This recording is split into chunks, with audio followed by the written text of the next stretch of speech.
Welcome to Monza. Welcome to the Formula 1 2019 Italian Grand Prix practice report. Blimey, that's a mouthful. Apologies from me. A really wet practice, both in practice 1 and in practice 2. It dried up a little bit in the afternoon session, but as you start to see some images on your screen, it was quite eventful, is what we will say to start this video off.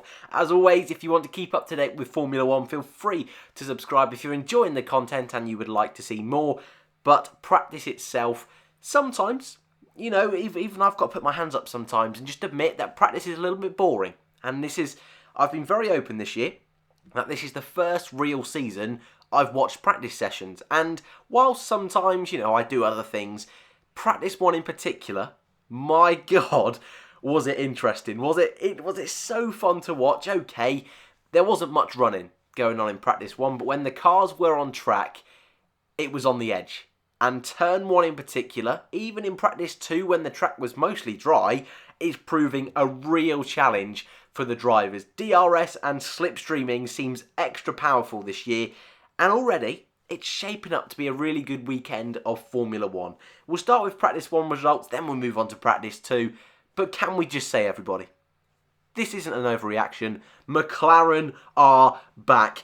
They're going to be on the podium. They're going to win races. Look at this. A P2 for Carlos Sainz. A P3 for Lando Norris. Incredible scenes. Mercedes might as well give up. Renault, they don't need a works team. Just McLaren. That is the talk of the town here in practice 1. No, that's not the case. Sorry, McLaren fans. Sorry. None of the times can ever really be relied upon in practice sessions, but this one in particular, a load of rubbish really. No one really got in many representative laps. A couple of guys putting on the slicks late on in the session, trying to get a lap in, so that's why you'll see in a moment the bottom 10, really big gaps, but it was Leclerc in front of his home fans, the Tifosi, Ferrari home Grand Prix, a big weekend for them celebrating 90 years of Grand Prix racing. Pretty good start for them. I think they'll be happy with that, seeing Leclerc at the top. You can see now in the second half of the session, 4 seconds. Leclerc's time was quicker than Giovinazzi. Stroll, the lead Force India / Racing Point. They always go well here, but again, not really too much to say in terms of timings from the first session. But what was interesting, as I mentioned, turn 1 seemed ridiculously difficult so far this year, but we got mistakes and red flags from 2 drivers who you expect to be super consistent and also pretty strong in these conditions. Kimi Raikkonen, who is adored, well actually adored by most Formula 1 fans, but especially the Tifosi, spinning out at the Parabolica, the final corner, couldn't correct it enough and were just in a giant spin into the barriers. Sergio Perez threw a Scari, a corner that we spoke about in a hot lap, which really can be make or break in quali, but also is quite a difficult corner.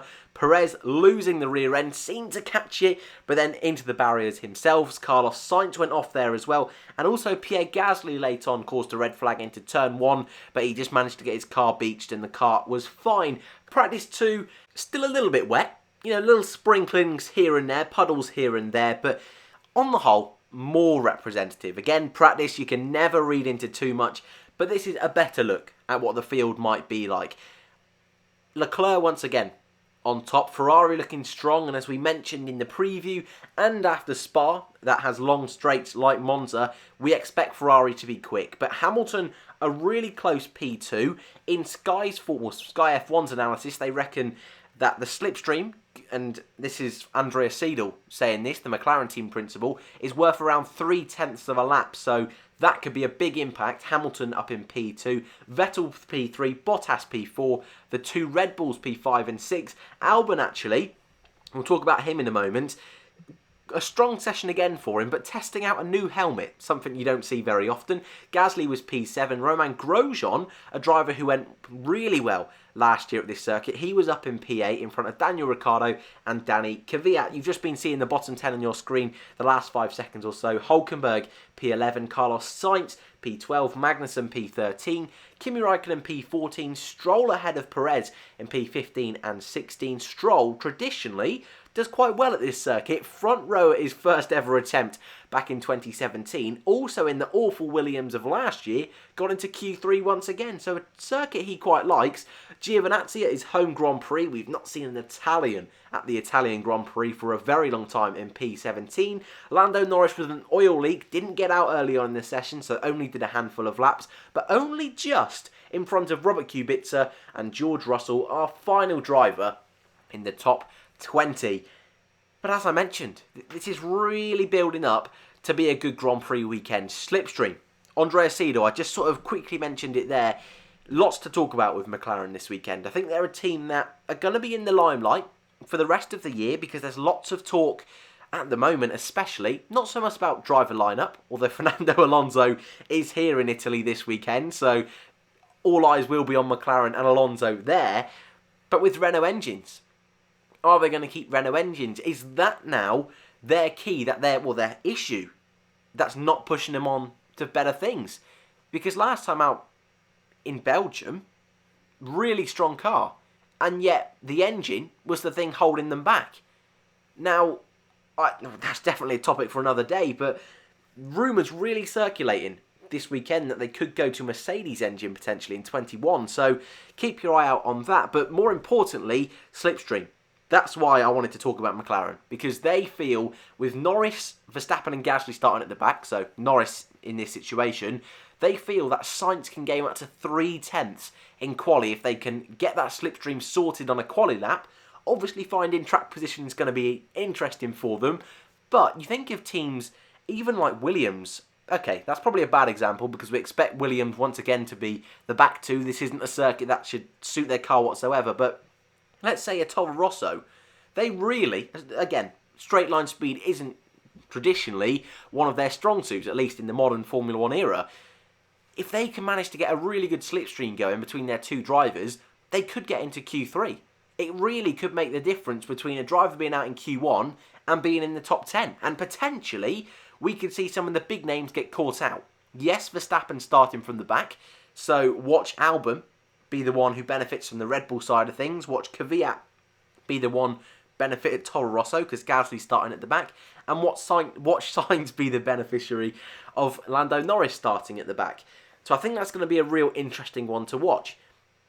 The other big thing, I've mentioned it a couple of times already, but Turn 1 caught out many drivers, in particular Valtteri Bottas. I was quite surprised at that. But again, traditionally we've seen with Bottas at Mercedes, there's almost this I was going to call it a bit of voodoo about Valtteri Bottas. When he gets a contract, when his future's all sorted, he seems to lose that little bit of edge. And I thought, it's a bit of mumbo jumbo. Don't really believe in it, but we saw it a little bit last time out in Spa, and making quite a few mistakes today. Don't get me wrong, Turn 1 was difficult, and most drivers have been getting caught out. But did find it interesting that Valtteri in particular was struggling on most laps. So just wanted to throw that out there because these videos are trying to sort of tee you up for the weekend, who's where. But I think what we've definitely learned is that we don't know who's where. We don't know what teams are in what order because some cars in particular, Toro Rosso, perform better in wet conditions. So their lap times, I think, are a little bit nicer than what their actual pace is. McLaren, they had their own issues trying to sort cars out. Sainz made a mistake in the first practice. Norris with the oil leak. So really, it's all a bit up in the air. So the best guide I can give you right now is that expect pace to be similar to Belgium. Expect Ferrari to be the team at the front to beat, then Mercedes that I assume are going to have better race pace, then Red Bull. Expect Verstappen to work his way back through the field. Midfield, again, it's difficult to tell because that second sector, just like Spa, is a little bit more tricky, a little bit more intricate. So expect teams like McLaren to be better in that second sector. But then I'm seeing guys like Perez and Stroll in particular, who's pretty strong at this circuit. I expect Racing Point to be right there. So again, we can't really tell you too much on pace, but with rain forecast tomorrow during quali and Sunday during the race, it's going to be a guessing game all weekend. And this is going to be a big opportunity for teams like Haas, who currently are 9th in the Constructors, and I believe 16th and 17th in the Drivers' Championship. It's going to be a weekend where teams like that, Williams, Giovinazzi, all these guys that are struggling at the lower ends of the championship, really have a chance to claw back some big points. So keep your eye out for that. However, that is your lot for your practice report. Not really much to tell today, to be honest. It's all complete guesswork going into the weekend, which, to be honest, I really love sometimes. Formula 1 documentary out at 5 o'clock tonight, so keep your eye out for that one. Thank you very much for watching. Join me tomorrow for the Quali report, and I'll hopefully see you in the next one.